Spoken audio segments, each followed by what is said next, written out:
주님의 이름으로 은혜와 평강을 기원합니다. 사도행전 25장 성경 칼럼. 요절 10절, 21절. 제목 도도한 복음의 행군. 도도한 흐름을 듣는 순간 누구도 거스릴 수 없는 역사의 흐름이라는 말이 떠오릅니다.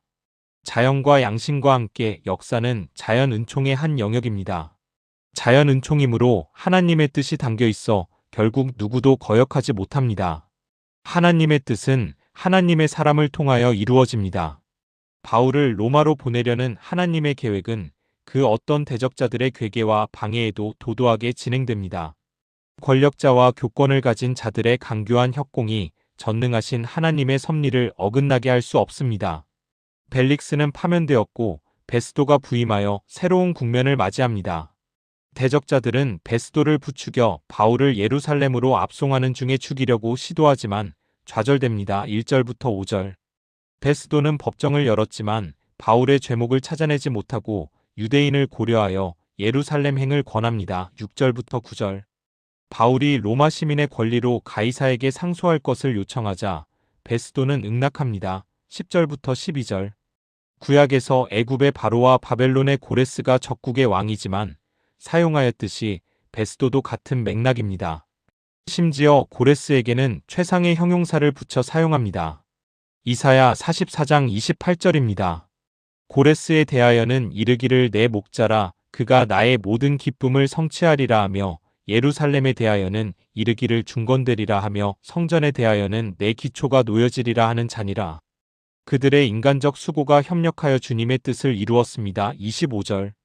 베스도와 아그리빠의 협의 모습은 주님으로 인하여 빌라도와 헤롯이 친분을 나누는 것과 비슷합니다.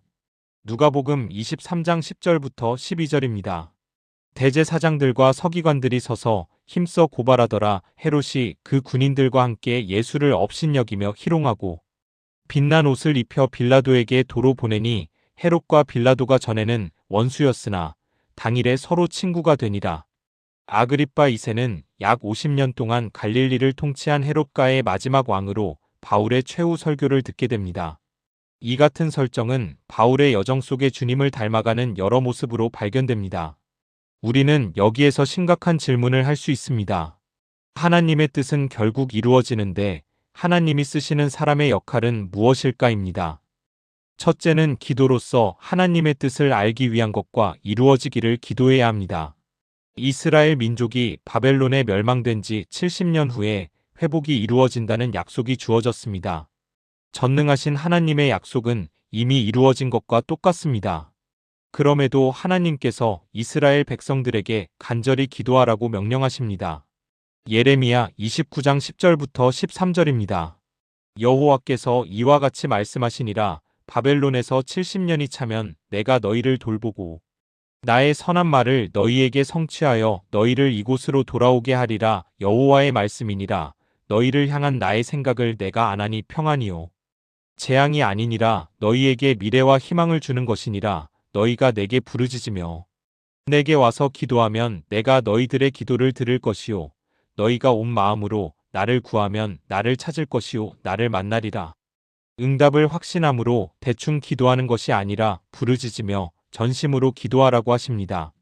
각인된 기도를 해야 그 일을 하나님께서 하셨다는 사실을 알 수 있기 때문입니다. 하나님께서 나의 기도를 응답하셨다는 것은 구원의 확신으로 이어집니다.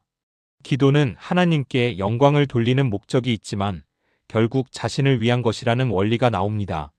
둘째는 자신이 할 수 있는 일에 최선을 다하여 수고해야 합니다. 주님께서 맡은 일을 게을리하는 자를 쓰는 사례는 없습니다. 바울도 로마에 가기 위한 기도와 호소를 반복하여 한 것을 보게 됩니다. 사도행전 25장 20절부터 21절입니다. 내가 이 일에 대하여 어떻게 심리하는지 몰라서 바울에게 묻되 예루살렘에 올라가서 이 일에 신문을 받으려느냐 한즉 바울은 황제의 판결을 받도록 자기를 지켜주기를 호소하므로 내가 그를 가이사에게 보내기까지 지켜두라 명하였노라 하니 믿음의 기도와 최선을 다하는 순종이 하나님의 뜻을 이루는 통로가 됩니다. 기독교 복음은 종교와 정치의 법정을 거치면서 국법에 어긋나거나 윤리에 문제가 없음을 입증하고 있습니다. 세상의 보편적 정서에 불법의 이미지를 가진 기독교가 아님이 증명됩니다.